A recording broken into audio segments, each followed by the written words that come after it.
Yo, welcome to Deep Dive Through Music. Thank you very much to everyone that helped this channel reach the 200 subscriber mark recently. Let's continue to help this channel hit new goals by sharing the videos. Also, let me know in the comments what sort of topics you would like for me to cover in the future. On this channel, we'll be taking closer looks into the history behind some of the events leading up to our favourite music moments throughout our time.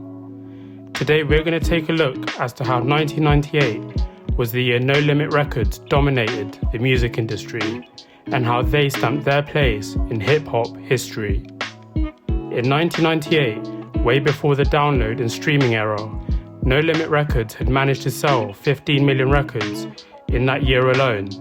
This was totally unheard of for a hip-hop record label, and especially a label that received very little radio airplay and TV time on channels such as MTV and BET.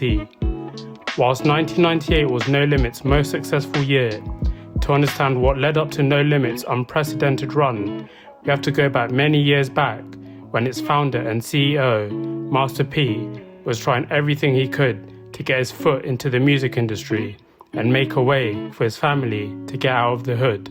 Master P was born and raised in the Calliope Projects in New Orleans, Louisiana, and was the oldest of 5 children.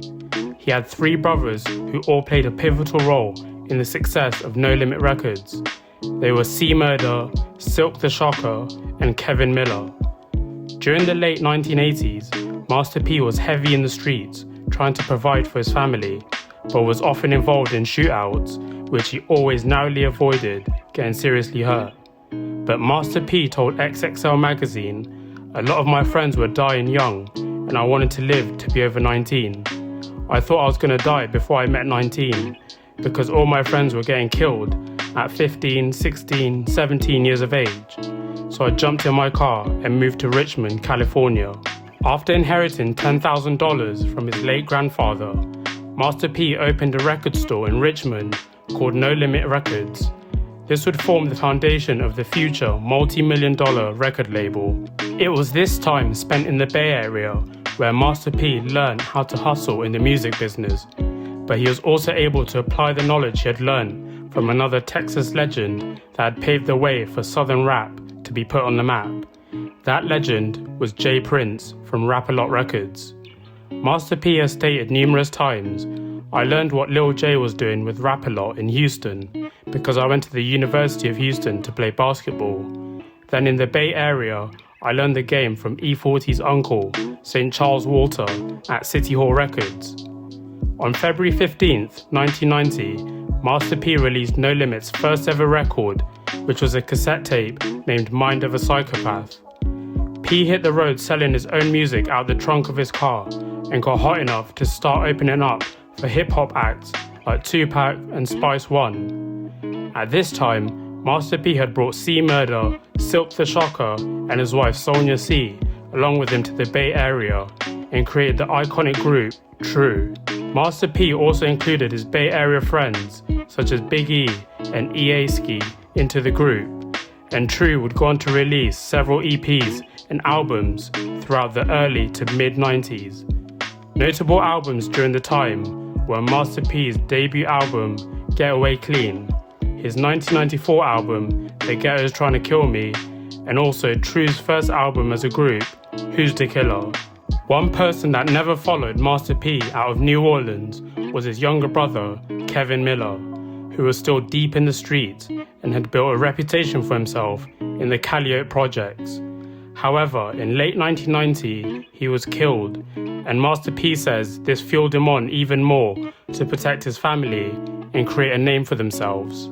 1995 was a significant year for No Limit Records, as Master P had decided to move almost everyone on the label from California back to New Orleans and was on the way to making No Limit Records the face of Southern hip-hop. To help build No Limit as a huge label down south, Master P started signing local talent like Mystical, Mia X, who was arguably one of the best female rappers at the time, Fiend, Mr. Servon, and the legendary Soulja Slim. But perhaps the biggest acquisition of all was No Limit's in-house production quartet, Beats by the Pound, who started producing for the label in 1995 and deserve credit for establishing No Limit's Southern sound. On July 25th, True released their album, also called True. This was the group's first major release after 2 independent albums, and it managed to make it to number 25 on the top R&B hip-hop albums chart. It also had one of their biggest songs ever, I'm Bout It Bout It. The phrase I'm Bout It brought a dispute between UNLV and Master P as to who said the phrase first. However, that term was something that was said by everybody across the city. On April 16th, 1996, Master P released his 5th album named Ice Cream Man, and it contained one of the biggest songs out at that time, the drug dealer's anthem, Mr. Ice Cream Man. No Limit producer K-Lou told BT Network that Ice Cream Man was done in a weekend, completed. The album would go on to be very successful and became the record label's first platinum album. It was also the first time that Master P had collaborated with Beats by the Pound. Mr. Ice Cream Man became the last release of No Limit's independent run before Master P was able to broker one of the most famous and lucrative deals in hip-hop history with Priority Records, the distributor famous for propelling NWA to national success. Master P has spoken numerous times about that infamous deal with Priority Records, saying, "I ended up bumping into Michael Jackson's attorney and paid him $20,000 for a piece of information. He told me what distribution deal was. He said you need $200,000 for marketing money, so you'll probably never get that. That's an 85-15 deal, where you get 85% and the record company gets 15%. So I speak with Priority, and I say I want a distribution deal. They said, okay, if you got the marketing money. I had the marketing money. I was selling CDs out of the trunk in my car, hitting city to city, opening up for all the big acts. The rest was history."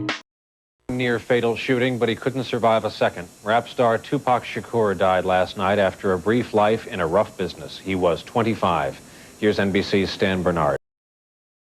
Old, was just starting what was expected to be a promising career in music, but tonight it's only what could have been. Los Angeles police are investigating the shooting death of rapper Notorious B.I.G., also known as Biggie Smalls.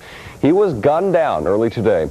The rap star, whose real name is Christopher Wallace, had just left a Soul Train Awards party and was sitting in his car when a vehicle drove by and someone opened fire. The East Coast-West Coast rivalry had come to an end, and both of rap's biggest superstars at the time, Tupac and Biggie Smalls, had unfortunately passed away due to violence. This left a huge void in hip-hop, and Master P made sure No Limit was there ready to take that spot. By 1997, No Limit was starting to get some very serious momentum, both in the streets and in the music industry, with best-selling releases from multiple artists. In May 1997, No Limit released a soundtrack to the film I'm Bout It. The album went platinum and also gave a spotlight to many artists that were on the label.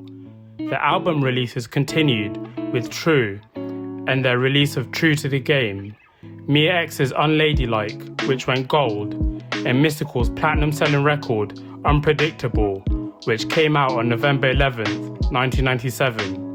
Unpredictable went on to chart as the 3rd best album in the country, and although there was speculation that he was still signed to Jive Records, Mystikal still repped No Limit to the fullest when that album came out. However, the album that set No Limit Records onto the path of domination heading into 1998 was Master P's Ghetto D album. The album sold 265,000 in its 2nd week and went on to number 1 on the charts as the number 1 album in the world on 20th of September 1997. From that album was arguably Master P's biggest song in his career, Make 'Em Say Ah, which was played often on both MTV and BET and helped No Limit gain some mainstream attention heading into 1998. Master P was quoted as saying, "Girl, I do got a plan. Sell more records than Scarface, Nino Brown and Babyface Nelson put together." This is exactly what Master P and No Limit did in 1998 on their historic and unprecedented run. By the start of 1998, the No Limit studios were packed with producers and all the artists, and this enabled all the artists to quickly generate as much music as they could. Craig B from Beats by the Pound said, "Albums were getting done quick.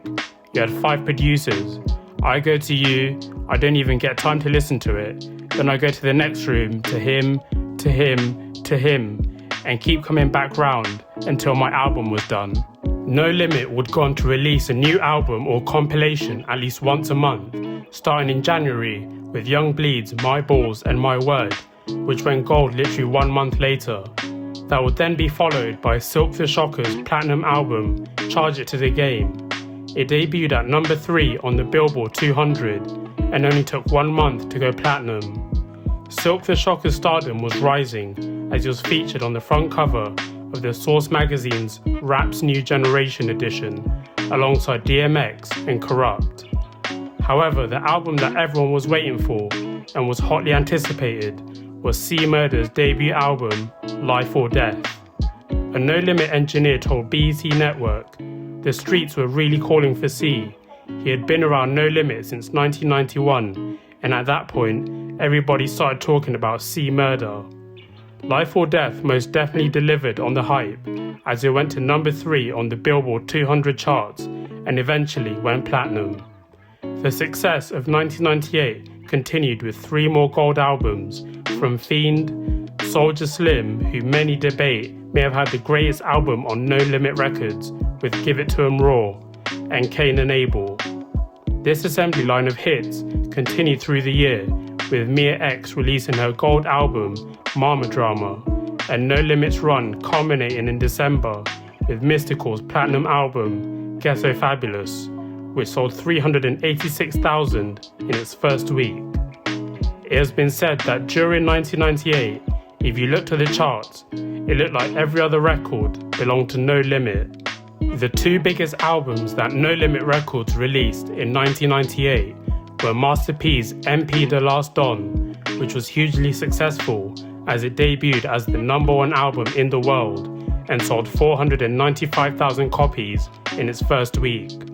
The album flexed everything that Master P and No Limit had become: marketing, excess, and capitalism, and Master P was ready to stand at the front and show everyone that he felt he was one of the biggest artists in the world. The other album that garnered the biggest success was Somebody that Master P had signed to get him out of the violent environment he had been living in out on the West Coast, and that was none other than Snoop Dogg. Snoop Dogg's No Limit debut album, The Game Is To Be Sold, Not To Be Told, debuted at #1 on the US Billboard 200, selling 520,000 copies in its first week.